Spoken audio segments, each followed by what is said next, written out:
So the way Sure. this normally goes is we all get together once every 2 weeks and just share for about, usually there's about 6 to 8 of us, 10 minutes each, or less, on what's going on in our career and um, what we need. Or sometimes we've just, figured something out. We want to share it with everybody. So then we do that. And then we go around the room and we sort of problem solve as a group. And it's been this real slow burn success, in my opinion, of people who need agents getting agents, and people who need the next, whatever they're working on starts to come to fruition. Um, and so uh, most recently, one of my friends got back to me. He's like, "Oh, I can't thank you enough for introducing me to so and so. Since then, I've gotten an agent and booked my first co-star." So stuff like that. So it's been, I think, pretty successful here, um, even though it's a slow burn. So with that intro to what we do, I'd like to start introing Rachel. And so Rachel. And to give this meeting a kind of a topic and where we're going, um, actors ask me, new actors especially ask me, uh, how do I build a successful acting career? Of course.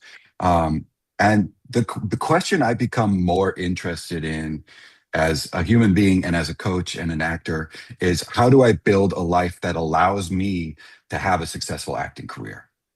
And you have built theater companies, produced films, written projects, raised a family, continue to raise a family, maintained a significant career outside of the arts, although they're intertwined, and you're still creating. So I'd love to start there. What big question? What does a sustainable creative life actually look like to you? If you had to tell somebody new to the business and they're coming to New York on a bus or a plane, and you're like, well, here's what you should get ready for. Here's how to do it. All the things that I wish I had known. I think, if I always say that I wish that I would have chosen some sort of trade to have as my income source. Like, I honestly wish that I was like an esthetician or an accountant or a graphic designer or something that you can totally do off your own back and make money doing it and potentially have it be something you enjoy. Also, my niece who's in high school is wanting to pursue acting, and I was saying this to her recently, and her mom, my half sister, said, "Oh, and an esthetician, AI can't replace that." And I was like, "Oh, that's also a great point. We Yeah. cannot have AI give us a facial yet." Um, so I think that, like, looking back, I wish I would have known that, because I do think that unless you are kind of a nepo baby or independently wealthy, it's a very expensive city to live in, and there's lots of costs that come with just even supporting your career. Workshops, self-tapes, headshots, gym, all these things. So I think I think that's the first thing, is that I wish someone would have said, get a job that can just be you, and that is highly skilled, that could have like a high hourly rate, and that you could, be very flexible with. Um, It's such a great point too about all the costs that come with trying to make it as an actor. Something I highly underestimated when it came to the city. I was just always running. What is it when you're below zero? Red. yeah, in the I red. was always in the red. I mean, spending money on headshots and classes, like you said, and really hoping for that thing that would pay it all off. What was it like for you when you first got to the city? Well, let's start with, where are you from? Okay, well, I'm originally from Wisconsin. That's actually how I know Jensen. Jensen and I grew up together. I used to drive Jensen to school. Her mom would give me $5 a week to drive her to high school. We also met doing a play when I believe I was 9 and she was 7, um, because she didn't know how to pull her tights up. And so I believe I then just did it, which is like really proof that you just always are who you are. no matter your age. But yeah, so I've known Jensen forever from Wisconsin, moved to the city in 2006. And this it was so different then. Everything about acting in the industry, it was just dramatically different, I think. I mean, I don't know what you all think about that, but I mean, I remember paying $1,000 for a year to go to Paul Michael's The Network as Hmm. much as possible to meet as many people as I could. And I did actually garner several jobs from that, and that was a great experience. And I am friends with a lot of people I met during that time. I also just think there was so much more independent theater happening back then. So there was just, so much to audition for, so much to do. Everyone had a theater company. That's how I started my first theater company. Everyone had a theater company. Everyone was making their own work. There was all these venues that you could utilize to put up said work. I mean, now that's so different. A lot of those venues don't even exist anymore.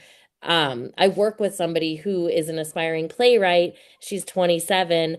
And I said, "Oh, do you want to go see this show?" And she's like, "Oh, wow, I really never see independent theater because I just don't know about it and none of my friends do it and whatnot," which is crazy to think because in 2006 through probably even like pre-pandemic, I was like at a show or a Hmm. reading or whatever multiple times a week. That was not Broadway or even off Broadway.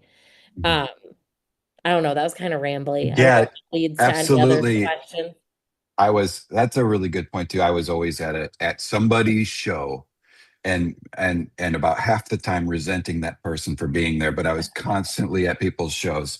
Um, and Tell us what two-part question. So, what was your first survival job, and how did you start your theater company? Get us into that.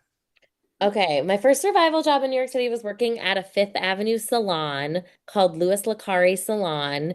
And it was my hours were 7 a.m. to 3 p.m., which was like great for going to auditions and the open calls and all that jazz, or like rehearsing for a show at night. It paid very poorly, but I don't know. It was what I did for the first 4 years that I lived in the city. Yeah, her hair was always amazing. They did do your hair for free, which was definitely a perk. Um, and then yeah, and so I was doing that, and then starting the theater company, I think just came out of, when I moved here, there was a lot of people from the school that I went to, which was University of Wisconsin in Wisconsin, go Badgers. Um, and people just wanting to work, wanting to do things, wanting to make things. So I was just like, well, let's do it.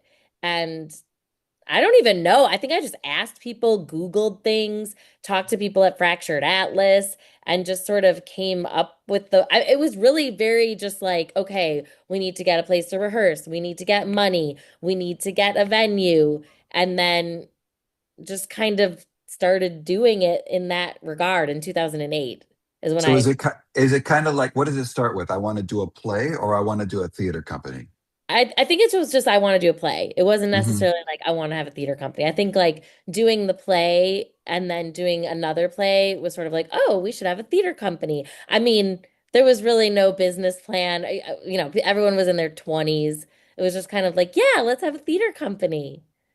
But I think it's great because I think you are creating at a really high level right now, and um, you do have a producer's mind in addition to being a true artist. So um, I think it's interesting that you start with I want to do a play. And then, well, what's the thing I don't have? A space. Okay, we got to get a space. And then after that, well, what don't we have? A license to have whatever that fire license is for the space. And you got to da, da, da, da, da, da. So I think it's interesting that you pieced it together to make it happen. And then, was there a time when you formally turned it into a theater company? Yes, I think by like 2010, we were actively really doing lots of shows and lots of readings.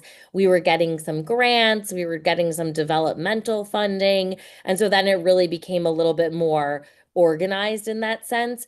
Now, that theater company was in existence until 2013. In 2013, it was just like people were moving away, people were getting married, people didn't want to devote all the time to it anymore. And so then it disbanded, and then I stepped away and then made my own thing um, Okay. off the back of that, which is really That's just what I was myself wondering. and my Okay. husband.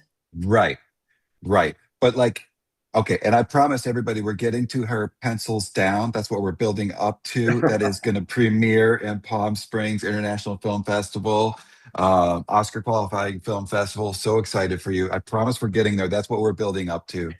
Um, I'm taking my lead from Dax and Monica, how they build their interviews, because I Oh, really like it.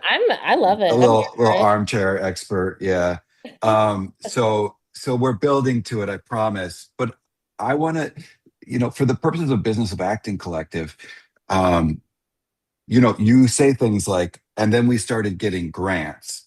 And I think most of us, including me, are like, wait, whoa, whoa, whoa, back up. How the fuck did you get a grant? So what is that? Like that little thing might sound little to you, or it might sound obvious to you, but I don't think it sounds obvious to a lot of people. Yeah, I think it was just like talking to people. How do you get money? Because that's what we need, right? Like if everybody gave me the money to produce the thing, I would know exactly what to do. But it's just getting the money when you don't have like access to unlimited sources of funding, um, is really like the crux of it all. Is that is many times what you need in order to create something, unfortunately.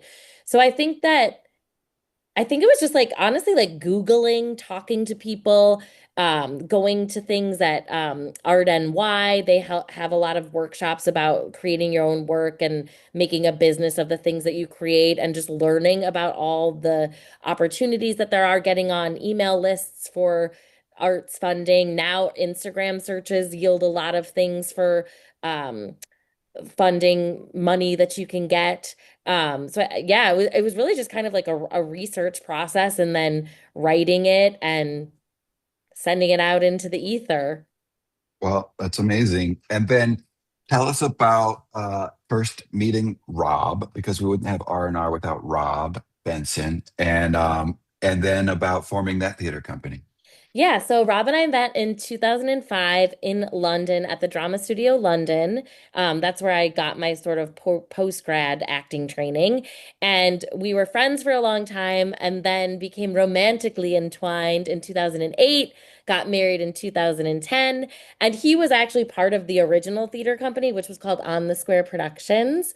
Um, and then, yeah, and then when, it was a large theater company, there was about I was the executive director and there was like six other people that held sort of leadership positions within the company, but people's interests changed. It's a lot of work. Um and then yeah, and then in 2015 Rob wrote a solo show for me, and so that is when we launched R&R Productions in order to have a sort of business to perform that under and within, and have been creating things ever since then together.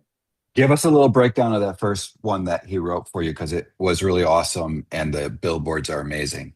So that was that this play was called Deadshot Mary, and it was based on a true story of a woman who was called Deadshot Mary, but her Mary Shanley, and she was one of the first women to make first grade detective in the NYPD during the 1930s. And she had this really sort of D-level celebrity sort of press following in all sorts of publications in the city, and it was really fascinating, and I truly didn't even know that women were detectives at that time in history. So Rob wrote sort of this historical fiction piece for me about her life, and that was really cool. We did a workshop production of it, and then we did a fuller production of it in 2016. And I got to meet all these female police officers, which was something I never thought I'd do. They invited me to I mean, and now also that's very polarizing. We're in a different time, but I was invited to the police academy on their International Women's Day with like Gail King as a speaker, and like I performed part of my show there. I had a huge spread in the New York Times about the show. It was really a cool experience, and I also think like the production happened also right during the 2016 election, like on the precipice of like shattering the glass ceiling, which we all know didn't happen. But I thought that it was just like the timing was really cool for that show. Um, and I've done other iterations of it, like in touring capacities, and it's actually something that I would like to continue to do and explore and we also have a pilot around that show as well. Um, like Currently in currently in the it's works. written. It actually has a lot of awards and things, but we just need to like sell it to somebody or Wow. And it's yeah. that's amazing based around Deadshot Mary. Uh-huh. Yeah. Um, I didn't know that actually. That's really cool. Like a pilot for a TV show type of pilot. Yeah, like Yeah, sort of like an elevated historical crime procedural with nice. Mary and her like female like partner, crime detective partner, and it's always like a new thing that they're solving based on some of the historical things that she did solve. And also just explorations of sexism and she was there's no we also met some of her family members, and so she was probably there's no resolute evidence, but she was probably queer or non-binary. She also was an alcoholic, recovering alcoholic. So like lots of things to unpack and explore within that.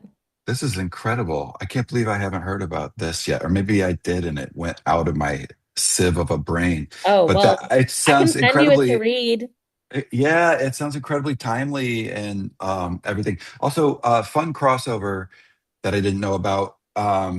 You performed for Gail King, you said? Yes. My brother was probably producing for Gail King at that time. Oh my gosh, that's wild. Yeah. Um, so that's really cool that you got to meet her and do that. I love that. So let's move on to I want to talk about like what's your do you have a vision before we get the pencils down? Do you have a vision for yourself as a creator, actor? Like if you could have it all now, what would that look like? I honestly think I feel like this vision evolves and changes all the time, but right now the vision is that I would have some sort of media company where I have ideas for things that are then created. Maybe I administer them, maybe I write them, maybe I act in them, maybe I show run them, but sort of just like a media house that creates things, be it theater, film, unscripted. I don't know. I have a children's book I want to do. Like just I don't know, like something with coffers that just allow me to facilitate the creation of all the ideas that I have. I don't even And know if you that's a thing, but I I love this. And you do have a children's book that you're creating. well, I basically a lot of times I just have ideas for things and then I tell my husband to execute it. Um, Gotcha. and then I like sort of finish it and package it, but we're really a team over there.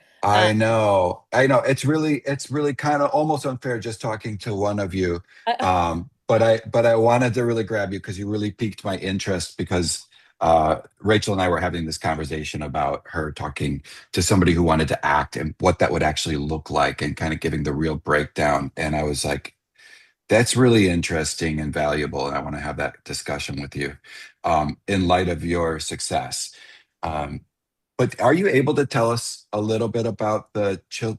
Oh, maybe I'm conflating two things because I know there's a children's musical in the Oh yeah, a works. teen musical and a children's book. Oh, The two teen, different things. yeah, Okay. teen musical I basically pitched to my friend who runs a theater in North Carolina, because I would like to develop this, but I also need resources within which to do that.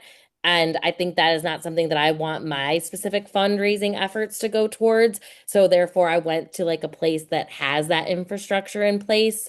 Um, I don't know if you want to know more about my idea for that or what that Well, is. as much considering we're being recorded and I may post little clips and whatever you are willing to talk about. Yeah, I'd love to hear. Yeah, so basically, my son is now interested in drama. He goes to little acting classes and stuff like that in our neighborhood in Astoria, this very cute place called Art House Astoria.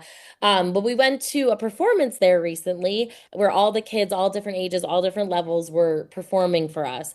And I was shook because there was a performance of middle school girls back to back. The first performance that the middle school girls did was Heather's Junior, and the second performance that the middle school girls did was Mean Girls Junior. Now, as a 43-year-old woman, I love Heather's. I love Mean Girls. However, I was like, this feels like there should be something better slash more appropriate for these 12-year-olds other than singing about, sex, suicide, killing people, weighing only 115 pounds, like literally running around in short skirts and like having an unattractive friend. I was just like, I know a lot of this is satire, and I understand that as a fully formed, fully cortex, what is it? They're your preformed Yeah, your frontal prefrontal cortex. cortex is fully Yeah. formed. Yeah. Like, but I don't know if they do. So I was like, Hmm.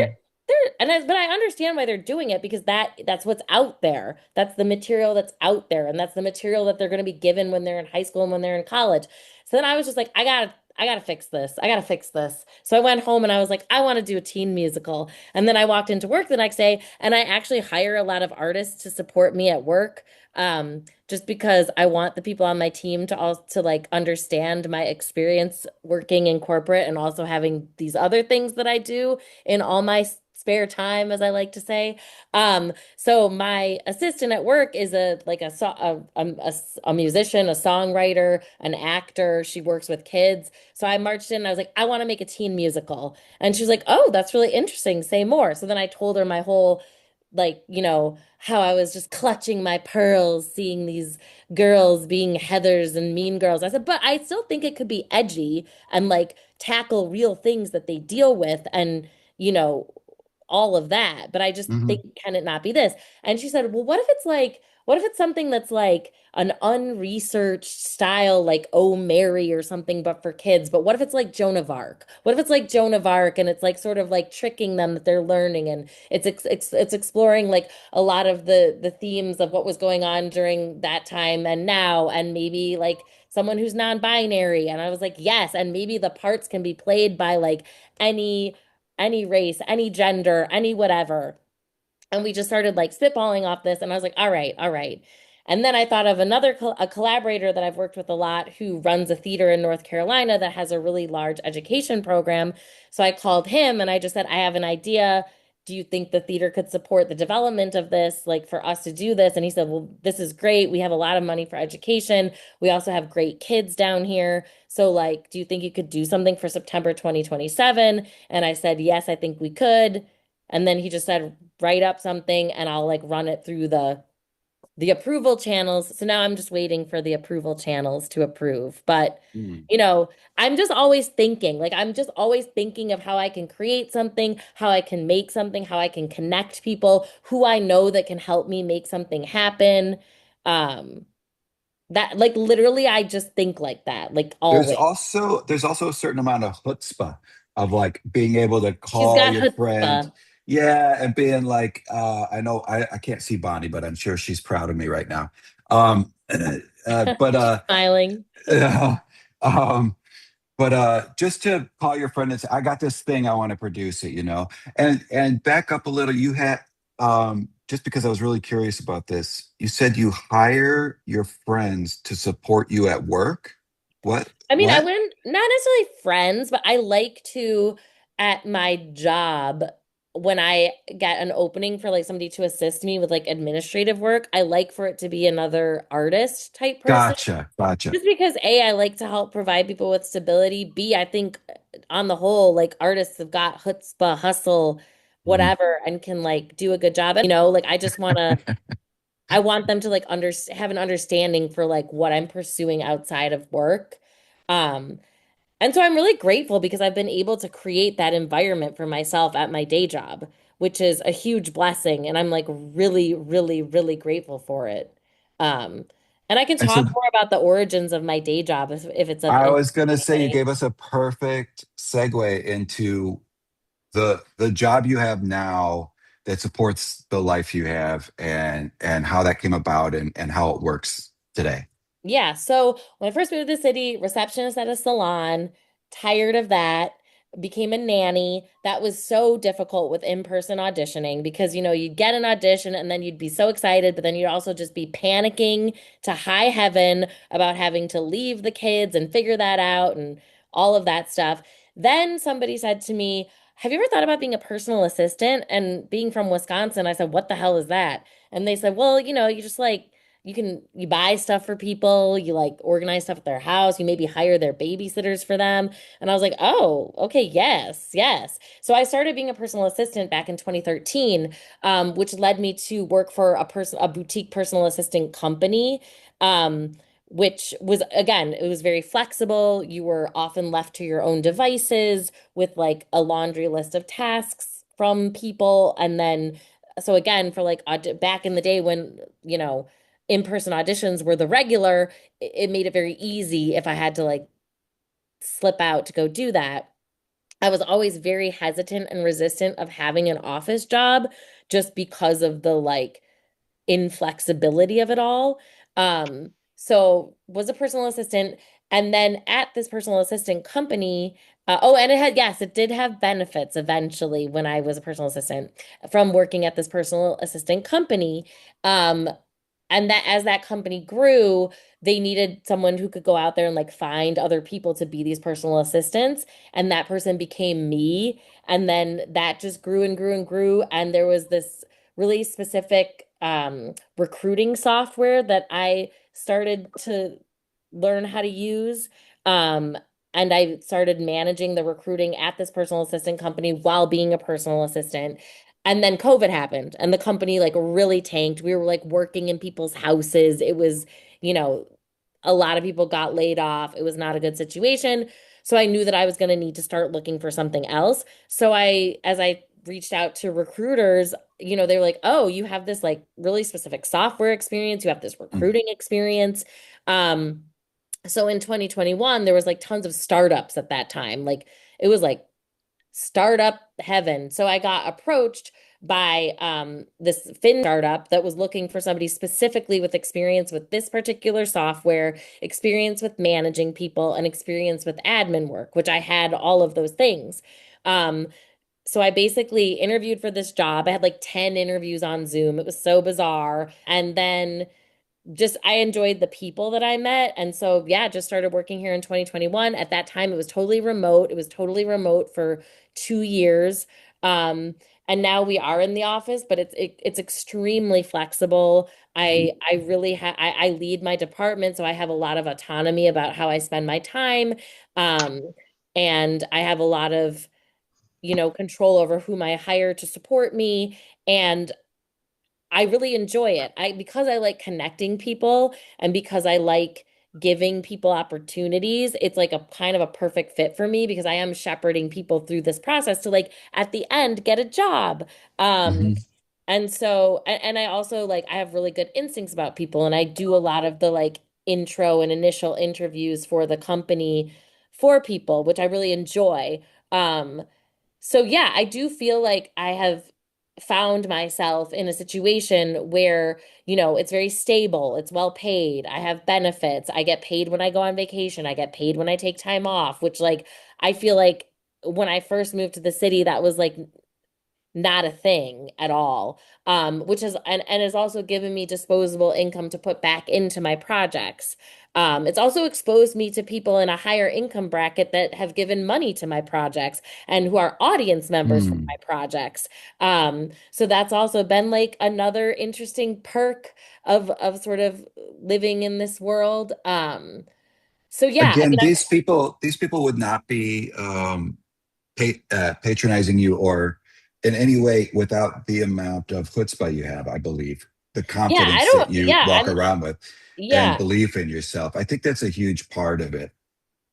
Yeah, no, I agree. I mean, I definitely will be the first person to say that I'm insane, I'm delusional, I'm reaching for the stars, and I'm thinking as far outside the box as I can until I have to rein it in. Um, And I think I got that from my mother, who basically Mm. like to this day she thinks I could be like a brain surgeon. Like she truly thinks I could like do literally anything, which hey, maybe I could. But I think that that sort of has spurred my delusions with what I Well, can accomplish. well, now I have an excuse for myself for a lack of confidence. The line I remember from my mother is, "Don't play the lottery. Van Ingens don't win anything." Oh, That was my advice. Anyway, but it's not about me. So let's go to what is your what is a normal day like for you? Because when I see people like you, flipping back to, my role model, Dax Shepard, I'm just like, how does he raise a family, run a podcast, act in shows still occasionally, host this, blah blah blah, and he's in openly in recovery and he takes care of himself. Like, what is your? I don't know how people do it at that level. What does your day to day look like? my day to day, like on a weekday. So I would say that I get up, I get my son to the bus, I exercise, I go to work. I'm working from like 9 to 5. I do take many breaks throughout the day to like, push forward creative projects or, take meetings or whatever. And then I come home, have dinner, put my son to bed at like 8, and then maybe have like 3 hours to either like do stuff for my creative endeavors and or watch a show or whatever. Hmm. Um, but that's it. Like it's just a lot of self-motivation to continue to do the things I need to do. A lot of like time management. Um, Also, like I have a great, I mean, my husband is also like totally self-employed, so he is the primary caregiver, so we have a lot of flexibility with that. Um, the one thing I would say is that it is challenging with a child because there's like the child care of it all, and especially because my husband and I collaborate a lot on things together. So childcare is a very large expense that has to be factored into things. Um, but yeah, I mean that's a typical day. It's like kind of boring, but Sure, it's sure. kind of regimented though. Like it's very like this is what I'm doing. But I also make a really big point to support other people's shows, um, and be there for other people's creative projects because I really do believe in the mantra that like in order to have like a village, a community, a creative village, you have to actively be a villager for others. I really, really, really believe that. And I like supporting other people and their creative endeavors. So that's also I do also prioritize my time in that way as well. Beautiful. Oh, that's amazing. And I just want to point out something that's been really fascinating for me over the last 5 years. Well, really since COVID hit. It used to be a death nail to or a nail in the coffin to an acting career to take a day job, really. Yes. I Yes. mean, unless you just wanted to do off Broadway theater Yes. where Yeah. you're only rehearsing at night and Yeah. performing at night, you had to get these flexible waiting slash bartending jobs, which is what I did for 17 years. Yeah. Yeah. Um, and since COVID, not just you, but another friend I have and various others have had these like real jobs that give them real financial stability and maintain a healthy creative career life where their career could still take off, still does take off, um, and all of that. And in fact, you could comment on this if you want. I find I thought when I was young that I had to suffer to be an artist, that I Mm. had to, Mm. I couldn't like my day job or I might stay there, which is Mm. really Hmm. the logic of that is completely flawed. Um, I think a lot of people have that though. Like like I've met lots of people that feel that way. Like yeah, honestly. So I think yeah, it's something that has come with the artist mystique. yeah. But I'm interviewing you and I meet people like you who have this, what's coming through to for me today is the amount of confidence and belief in yourself that I believe it takes to walk into a room in this business.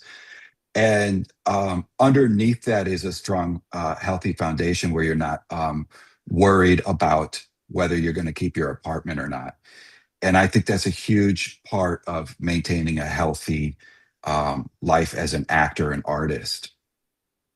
I completely agree. You know, I've said it to like younger folks too. Like, I think like I do my best creative work when I'm comfortable, not when I'm freaked out, exhausted, like, you know, panicking about money or just having to like take a crazy job that goes all night so I can pay a bill. You know, I think comfort breeds creativity.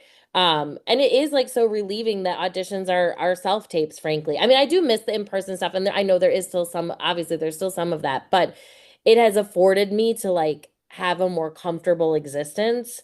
Um, so that has been great. I don't know what I feel like I have something else I wanted to say, but I forgot. But Well, it'll pop back in and then you can yeah, just weave yeah. it back in. All right, let's take a hard segue before we run out of time to Pencils Down. Tell us about the birth of it. Let's start at the birth of it. Okay, The Birth of Pencils Down. So Pencils Down is a dark comedy corporate thriller, born out of actually at my 40th birthday party. I'm 43. Talking with a friend of mine who had like really crazy, bizarre corporate work experiences. And I have had the same. I will say this job has also afforded me a hell of a lot of fodder for just like comedy and life and characters. Um, like I feel like I'm always looking too. Like I'm always looking for stories and inspiration everywhere. And like oddly, this job has provided me with lots of it. But anyway, so we were kind of just like joking. And then one of my friends said the three of us co-wrote, co-produced, and co-acted in this short film. One of them said, like, yeah, this should be like a show or something. And then I was like, yeah, it should. And so then the day after the party, I texted the three of them and I was like, we should like write something about this. And then a couple weeks later, we got together and we just started brainstorming. And it took about a year to write the script together. And then, which was a 20-page script. And then it took about a year to get it to production. And then it basically took another year to now world premiere it. So it was definitely a long process that had a lot of ups and downs along the way. And we lost a director, we got a new one. But yeah, I mean, it was just that was, I mean, that's the very like Cliff's Notes version of it. Just a conversation that then just kept going and everyone wanted to buy into it and commit to it and What here's was what that? happened. What was that like? Everyone wanted to buy into it and commit to it. And what was the fundraising like? So the fundraising was so we came up with a budget that was about $25,000 and I also, from another theater company that I work with regularly, had a relationship with a university.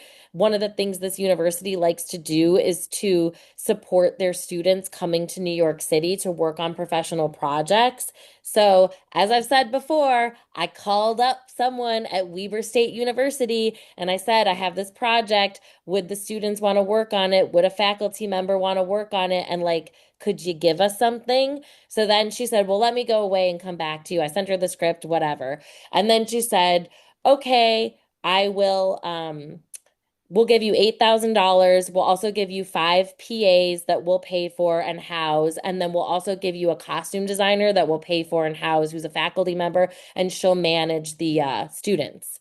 So then I was just like, hell yeah. So then got that locked in. And then I went to a friend of mine who's a recruiter that I work with a lot, an external recruiter that I work with a lot at my job, who comes to see a lot of the shows I do. And we just found out that the location we wanted to use was $3,000. So I went to him and I said, hey, would you want to donate $3,000 for a location for my short film? And he said, yes. So really, it was just like about me making very specific asks to people and just having like the wherewithal to do it. And also just like feel like I knew I had these relationships with people. Like this is a skill that I've cultivated over time of just shooting my shot. But yeah, it was just really like asking. We really did only a very small crowdfunding campaign. Much of the money was just sourced privately. Again, I asked people that I'm really close with at my job. Um, so yeah, the money was just raised mostly by just kind of asks, very specific asks too, Was it like a fun, was it numbers. a, oh, got it. Very specific numbers you would ask for. Yeah, yeah, typically. I noticed that with the $3,000 donation ask for the space, I really liked the math of that, that you weren't asking, hey, would you donate your space? You're saying, hey, would you make a tax deductible, $3,000 tax deductible donation to our film by letting us use your space? Well, no, actually, somebody gave me the money to rent the space. Oh, Yeah, okay. Gotcha. yeah. Gotcha. So I asked them, but yes, also in kind stuff as well. I definitely, that's always a great avenue to explore as well. So was it like Fractured Atlas type of Yeah, fundraiser? Fractured Atlas. Yep, yep. Everything I run through Fractured Atlas so that when people donate, they can make it tax deductible. Um, And so crowdsourced, or this was no, we individual never did. asks? We never did like an official GoFundMe or anything like that. Hmm. It really was just kind of more like targeted personal asks. Uh, Yeah. so yeah, Um, I have done Indiegogo and GoFundMe in the past, but those are just hard because like I feel like everybody does them, and yeah, it's hard for people to differentiate and it's saturated for sure. For a Business of Acting Collective, really break this down for me, this phone call to how close were you to the person and what does that phone call sound like? So, okay. So we'd worked on several shows together where I was part of another theater company and I was in the show and also acting as a producer. And so I had a lot of like production like collaboration experience with her, and I just sort of like knew this was a thing they did, so I just like got the idea because it would be beneficial to everybody. I also know that they're a private university, so they have a lot of funding that they get and need to use, and she's also kind of an expert in getting money as well. So the first step was an email where I basically just like reached out to her, told her like a very, very brief about the project and like who was involved in the project, like with links and everything, and just said like, I'd love to see if this is something that Weber or you, she's a lighting designer, so I also didn't know if it would be an opportunity for her to do something. Would you or want to collaborate on this? Here's the script, da da da. And then she wrote me back and she was like, "Yes, let's talk." And so then yeah, I talked to her and I just said this is what we want to do. I think it could be beneficial for the students. It would be greatly beneficial for us. She decided that she didn't want to do it because she had another job like around the timeline that but she's also the chair of her department, so also helping her staff get professional opportunities is great for her as well as a leader in her department. So yeah, it just kind of was like very like symbiotic, and then she went away for like a week and then came back and gave me the number, and then we came up with a plan of how we were going to interview these production assistants, and it was really generous too. It was really like you can have 2 to 5, and if more people apply for it, like talk to us because maybe we'll just let all of them go. Um, and it was a great experience for the students. Like I have to say, like some of them were like, "This has been the best weekend of my life," or whatever, which was like very sweet. But it also takes a temperament of people that are going to embrace that as well. Like we had to make sure the director was going to be okay with that. Like my co-producers had to be okay with that in terms of, being in an environment where you're going to be kind and supportive to the learning of the students. Hmm. Well, a theme I'm noticing, and I'm noticing it mostly by how I am versus how you're talking. If I were running a production of something, I would be like, well, what if I hire these students and I make them these promises and they show up and it's a bust? And I would undercut myself.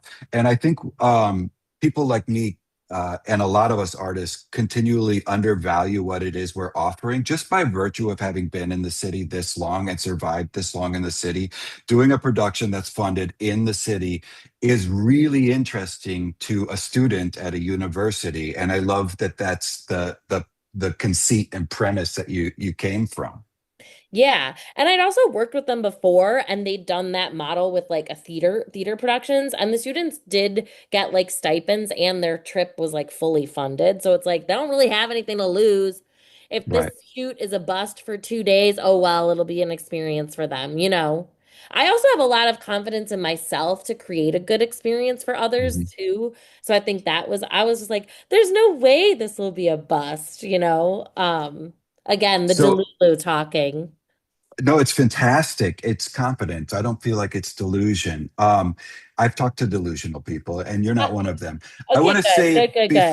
before I forget, because this is an interview of Rachel, so you're just hearing her answer my questions. But the thing about Rachel, when she says she's making building relationships, the thing that I've noticed about Rachel is I could be in a room with her for 3 hours, and she'll leave, and suddenly I realize I've only talked about myself with her the entire time, and I've only asked her two questions or something. Because the type of person you are is, I don't mean to flatter you, but I think it's important is that when you're in a room, you're about the other people that you're there with. It's actually not about you. um, and that's a real model for us narcissistic actors to learn from. Yeah, I mean, I think I'm always thinking like when I'm gonna make an ask, I'm always thinking how it could also benefit them, right? Because like why the hell are they just gonna give me something? You know what I mean? Like how could this benefit them? Like for example, my husband and I do this annual holiday show. We've been doing it since 2019. It just had a big write-up last year in the Times of London and we were on BBC 4 radio. And everyone should come see this show next year because we do it every year. But we met somebody that was like, I would give you guys money. I really want to be in a show. So we were like, hell yeah, you can have a walk-on part in this show. Like, you know what I mean? Like, I think we're very open to that. Um, and how we can give people opportunities who maybe have more money than we do. How do we make it so it's like everyone's feeling good about this, you know? Um, I guess what I'm saying though is, as a person in a friendship or relationship, and by relationship I mean broadly speaking relationship, not romantic. yeah, yeah, Um, if you were to ask me something for something, I'd be like, "Well, it's Rachel." Like, yeah, because yeah. you're so generous in spirit in general and as a friend. I don't feel like you're a person who's out to get things. So I'm saying by the time it gets to the point where you make an ask from people, um, it lands sweetly. That's all. I just wanted to Yeah, make no. that point Oh, for thank this you. room. Yeah, Yeah. yeah. Um, and then tell us about the panto, because I meant to you've got so many things. We could do this for 2 hours, but I do want to leave at least 5 minutes for someone to say hi if they want to, if they came here to meet you. So um, tell us about the panto. The panto is okay. So my husband and I went to school in the UK. There is an annual holiday tradition in the UK every year that they do in every like city and town around the UK from November to January, and it's called a pantomime. What this is, it's usually like geared towards kids. It's they take a fairy tale and they sort of modernize it and make societal commentary within it. There's singing, there's dancing, etc. So when we were in drama school together in 2006, 5, 6, one of the units that we did was to do a panto and take it to schools. And I was like, oh my God, this is so fun. I love this. I also saw a few on the West End. Ian McKellen was in one in drag. It was phenomenal. And I was just like, why don't we do this in America? This is so fun. So when my husband moved here, he was like, yeah, we should do a panto, but we should make it like an adult panto. So we should have like drag and really, really like skewering political commentary and like really like naughty things and whatnot and really go crazy with it. So I said, as I usually do, hell yeah. And we started doing the panto and we've been doing it since 2019. And it's just like a really fun annual tradition. We've built a great audience that looks forward to it every year. It's just a really fun and I don't know, fun way to celebrate the holidays, a fun annual tradition, but also, with some political commentary, with some resistance. Um, and yeah, it's just like a great and fun thing that we continue to do every year. It's a blast, and I've been to every one except the first one. I think the first one Jensen went with somebody else, and then yeah, and then Dare she? every year since then I've been, or the one COVID year I saw it live stream. Um, they're fantastic, so definitely get on that. Um, Tell us quickly submitting to film festivals and what it was like to get accepted to Palm Springs. Submitting to film festivals was like, I don't know, we like picked like 25, I think, of what we thought were the best based on like conversations with people or film festivals that other people on our team had been involved with. And so obviously we started with like the big ones, Sundance, South by Southwest, Tribeca. We did get personal rejections from Sundance and South by Southwest, so I feel like that had to have meant something. I don't know. But we did start getting to feel like, oh my gosh, we're never gonna get in anywhere. And then we did get into this fantastic film festival that I'm very excited about. And yeah, we're still waiting to hear on a lot more. Great. Um, but I think that our vibe is sort of like we're opening at a big one, and maybe now we will focus on doing some sort of New York City premiere and also trying to get the film maybe online or distributed in some way. Mhm. Now that we have like this official premiere happening. But it's definitely like a slog, a waiting game. Everything takes so long. Everything's so arbitrary. It's so competitive. This festival had 7,000 submissions. Like it's insanely competitive. And I think, I don't I think like the quality of your film is something, but I also think there's lots of other things at play. Like our director was an alumni of this festival. Our director just directed like several episodes in the upcoming season of Nobody Wants This. Like, I mean, there's that kind of political stuff at play as well. Um, so yeah, so we'll see what else happens with it. I don't know. We'll see. I'm excited. Where do we follow you and support you? At RL McPhee on Instagram, at NYC Panto on Instagram, at Pencils Down Film on Instagram. There's also my website, rachelmcphee.com, nycpanto.com, rnrproductions.net. Com was not available. Um, and yeah, that's it. That's a lot, but that's That's a it. lot, but you can email them to me and I'll get them Yeah, out to yeah, this yeah, yeah, group. yeah. Um, and then 5 minutes we have, if or 4 minutes, if somebody has a I also question can be for late to Rachel. my next thing. It's okay. It's okay. Well, I don't want to make you late. I really Oh, appreciate your it's time. really fine. Um, does anyone have a question or want to even just want to say hi or send some praise or love? Yeah, Bonnie. Big fan, big fan, honey. Also big fan. Also big Since fan. Jensen's baby shower. But you know who you remind me of, and you will get your media company because you already have it. Um, Rachel Bloom. I worked with her. Her and her Oh, husband are a team. oh. Gregory, they, whatever his, but Greg hit the husband and the wife. They're a team. You're a team. They have their production company. They make movies. You already doing. You're doing. You do it. I just So want to do it on a bravo. bigger level. And I don't, even though I do like my day job, I Whatever don't want to level. have Yeah, it.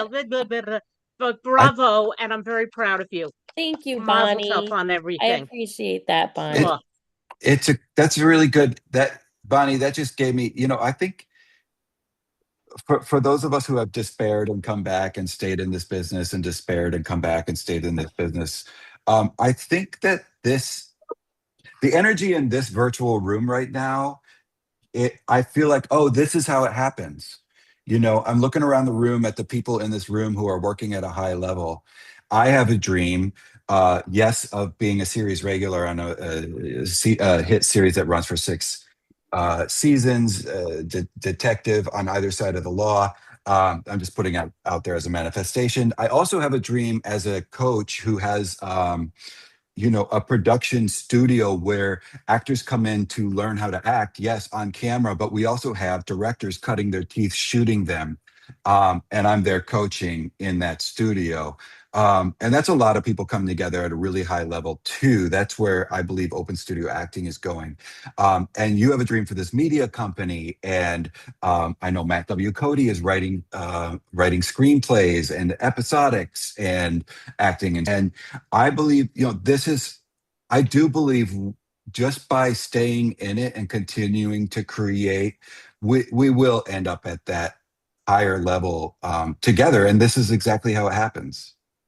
I agree. I really do agree, Lucas. Sorry. Thanks. Do you have anything to add to that?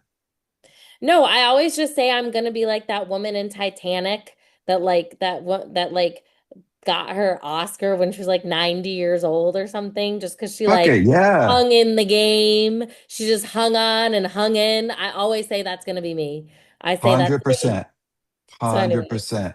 I love it. And I just want to end with, Oh, sorry, I see yeah, Julie. Julie had her Julie. hand up. Thank you, Julie. Hi, I'm Julie. Nice to meet you. Hi. Um, okay, first of all, getting into the Palm Springs, that film festival, that's amazing. Thank you. I'm so I excited. mean, that's a really great one, and I know you probably know this, but after you get into that one, that will trickle down into all the other smaller ones that you want to get in. So that is like the thing that you want. And Yes. and just like a weird thing of life. And I agree with Bonnie. I was thinking, oh, she's like Rachel Bloom. But when you're talking, this whole time you're talking, I'm like going, well, so you're not talking about your acting per se, right? And I'm going, she could be this, she could be that, she could be that. I'm like, oh my God, she's so talented. Look at Oh, her you're voice. so Her nice. voice is I feel like amazing. my acting. I was putting you in voiceovers Oh, everywhere.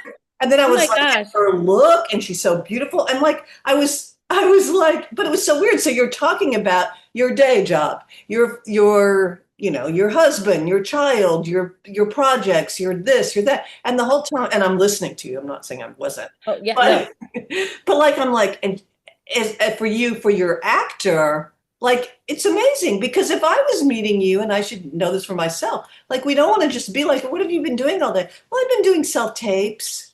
You know what I'm Yes, saying? yes. Like, we have to have more than that just being our existence, you know?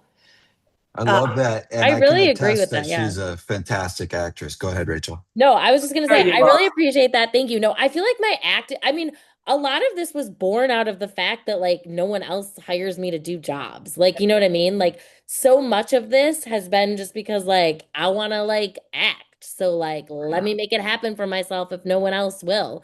Um so and I also completely agree. I think people need to have all these life experience. I mean, truly, if I didn't have this dumbass corporate job, I wouldn't have had my film. You know what I mean? Like it gave me so much for that. And I feel like I understand a lot of things now about how the world works, just like having worked in this like weird office environment and microcosm and but I really appreciate what you're saying there, and I really do appreciate that. So I thank you. I'm glad you see me as like of all these things. Totally. A I thousand. I think that's appreciate a that. great note to end on. Julie, great, really, really fantastic feedback. And thank you so much for being here, Rachel, and everyone else for being here too. And great Business of Acting Collective Day. And I hope you get to your next meeting on time. Thank you, everyone. Thank you. Lucas, thanks for having me. It was so nice to chat with you all. Thanks for the support and Thank you, let's Rachel, keep for up the coming. good fight. Keep up the Let's good go. fight. Let's go. LFG. Bye. Thank you guys. Great. Bye.